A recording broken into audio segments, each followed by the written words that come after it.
Sí me voy a levantar este día.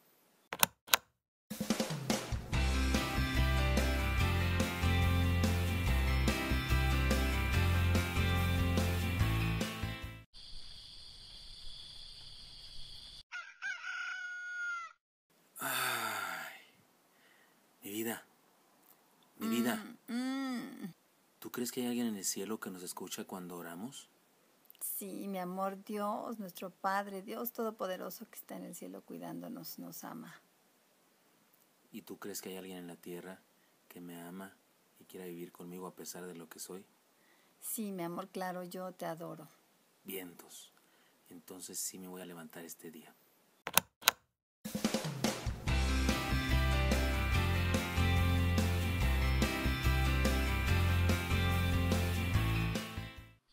Dios les bendiga, hermanos, quiero saludarles en este miércoles 16 de septiembre. ¡Viva México!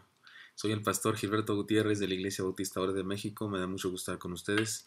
Recuerdan, estamos en una miniserie llamada Edifiquemos sobre fundamentos firmes, que está basado en el capítulo 26 de Segundo de Crónicas. Es el reinado del rey Usías, un rey que tuvo éxitos tremendos en la milicia, en la economía, y todos estos éxitos los tuvo por su cercanía con Dios, su amor a Dios, aunque en los próximos devocionales estudiaremos algunas cosas no tan lindas de él y su declive, pero en este caso ahorita estamos todavía con las cosas buenas de él y hemos encontrado varios cimientos, recuerden ustedes, para edificar sobre fundamentos firmes: el cimiento de la identidad, el cimiento de la conversión, el cimiento de la fortaleza espiritual, el cimiento de la pasión.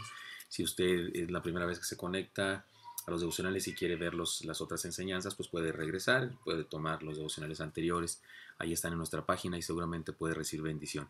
Pero ahora nos enfocamos entonces de los cimientos que estamos viendo, es el número 5, el cimiento de la fe, le llamaremos a esto, y se encuentra esta enseñanza en los versículos 11 a 15 de Segundo de Crónicas 26.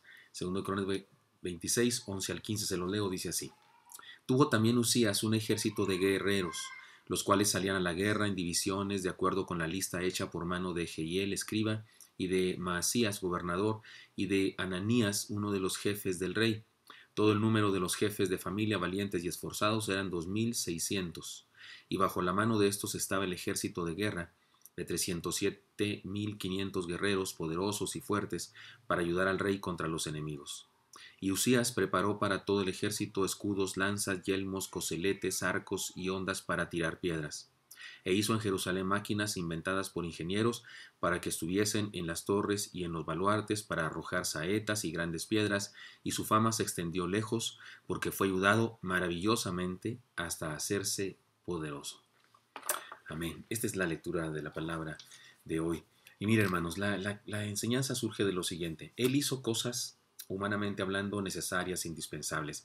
El hecho de que se nos menciona aquí quién dirigía el ejército y quienes los ordenaban, nos habla del principio de delegar.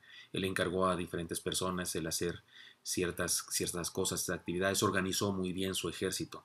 El texto nos dice que él fue un innovador en las artes de la guerra. Prepararon, dice aquí, artefactos que lanzaban flechas y rocas grandes. Seguramente está hablando de cosas así como las catapultas que se usaban en el Imperio Romano años después, incluso siglos después. Pero aquí hay un antecedente de estos instrumentos. Tal vez fueron los inventores, yo qué sé, de algún lado los tomaron. No se trata esta devocional de ir a investigar más cosas exactas, exactitudes de la historia, pero es un hecho que él fue un innovador en los artes de la guerra en su área, en su ambiente, en su tiempo y en su región. Dice, habla de ondas, que posiblemente no se refiere solamente a esas ondas que usaba como David y esas cosas, sino no se mencionarían, eran instrumentos de guerra típicos de aquella época. Cuando se refiere aquí a unas ondas, seguramente se refiere a otro tipo de artefactos, tal vez como las resorteras que ahora decimos nosotros. Se inventó algún tipo, qué sé yo, pero el caso es que se habla también aquí de su incursión en la tecnología de la guerra. Pero además de eso, y esto es lo extraordinario, es que al final de este pasaje que hemos leído, no es el final del capítulo por supuesto, pero dice versículo 15, y su fama se extendió lejos. Y luego dice por qué se extendió lejos su fama. No dice porque fue tecnológicamente hablando muy avanzado, porque sus armas de guerra eran poderosísimas e imposibles de vencer. No dice eso. Dice fue su fama se extendió lejos porque fue ayudado maravillosamente hasta hacerse poderoso. Y debo decirles que maravillosamente en el contexto de este pasaje significa lo que originalmente significa maravillosamente. Usted y yo usamos la palabra maravillosamente para referirnos a algo muy suave, muy rico, este pastel está maravillosamente rico.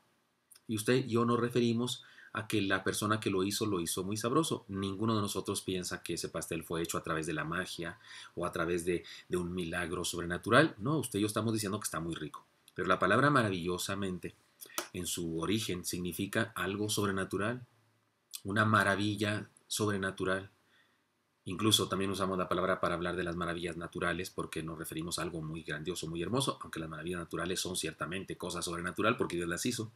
Pero la palabra que se utiliza aquí en el hebreo y se traduce al español con esta palabra, que aún esta palabra castellana significa eso en su origen, se refiere a algo no humano, a algo divino. Una traducción posible de este pasaje podría ser esta: y su fama se extendió lejos porque fue ayudado sobrenaturalmente hasta hacerse poderoso, porque fue ayudado espiritualmente, extraordinariamente por algo divino. Es decir, la gente de su época percibía que él no estaba solo, que había algo detrás de él más allá de la humanidad. Por eso creo que en esta miniserie que se llama Edifiquemos sobre bases firmes, esta enseñanza número 5, el cimiento de la fe, nos dice tres cosas por lo menos. Primera de ellas, esforcémonos humanamente y confiemos en lo divino. Esforcémonos humanamente y confiemos en lo divino. Oiga, tenemos que hacer lo que nos toca hacer. ¿Quieres pasar el examen y piensas que Dios puede hacer un milagro para que pases el examen? Amén, creamos en los milagros de Dios, pero estudiemos. Pero preparémonos, hagamos un acordeón, no para usarlo durante el examen, sino para prepararnos como experiencia educativa.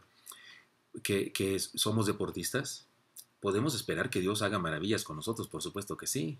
A Él le encanta vernos hacer cosas que nos dotó para hacer, pero tenemos que entrenar y esforzarnos. Que eres político y crees que Dios puede hacer milagros en tu región, en tu delegación, en tu estado, en tu país, pues hay que creer en Dios y qué bueno que oremos a Dios, pero hay que hacer las cosas correctas y hay que establecer las leyes correctas y dar las órdenes correctas. Y si somos pastores, por supuesto que Dios hace milagros en nuestra iglesia, por supuesto que Él hace maravillas entre nosotros, pero necesitamos enseñar, predicar la verdad, enseñar, predicar, dirigir, administrar las cosas de la manera correcta. Es decir, esforcémonos humanamente y confiemos en lo divino. En segundo lugar, realicemos el trabajo nuestro y esperemos milagros. Realicemos el trabajo nuestro, el que nos toca hacer, y esperemos milagros. Y una tercera manera de decir esto, que es la misma cosa, ¿no? Pero dicha de diferentes maneras. En tercer lugar, podemos decirlo así: comprometámonos a hacer lo natural y esperemos lo sobrenatural. Comprometámonos a hacer lo natural y esperemos lo sobrenatural. Eso fue lo que pasó aquí. Eso es lo que este pasaje me parece que nos enseña a usted y a mí para nuestro contexto, para aplicarlo entre nosotros. El rey Usías hizo lo que tuvo que hacer. Organizó un ejército, desarrolló armamento novedoso para su época, y lo cual le dio tremendas batallas. Pero todos los pueblos de alrededor sabían que se trataba de algo sobrenatural. Sabían que fue ayudado maravillosamente. Sabían que fue ayudado a través de un poder más allá del humano. Y si hasta se daban cuenta los de otros pueblos, es porque seguramente así era. Y por supuesto que así era. Él confiaba en Dios. Así es que, hermanos míos, experimentemos el cimiento de la fe. Esforcémonos humanamente y confiemos en lo divino. Realicemos el trabajo nuestro y esperemos milagros. Comprometámonos a hacer lo natural y esperemos que Dios haga lo sobrenatural. O esperemos cosas sobrenaturales. Porque sí, lo sobrenatural sí existe. Hay personas que no experimentan lo sobrenatural o no perciben lo sobrenatural, salvo cuando nacen y cuando se mueren. Porque, discúlpeme, las dos cosas son algo extraordinario, sobrenatural. Porque usted y yo no sabemos de dónde venimos, cómo llegó ese chamaco, y es algo sobrenatural, divino. Y aunque algunas personas no creen en lo sobrenatural, pues nacieron, así es que lo experimentaron de alguna manera. Y cuando morimos, porque a algún lado habremos de ir, Qué triste que algunas personas solamente lo experimentan 2 veces. No, no que lo experimenten, solamente lo perciben 2 veces, porque la verdad es que lo experimentamos todos los días.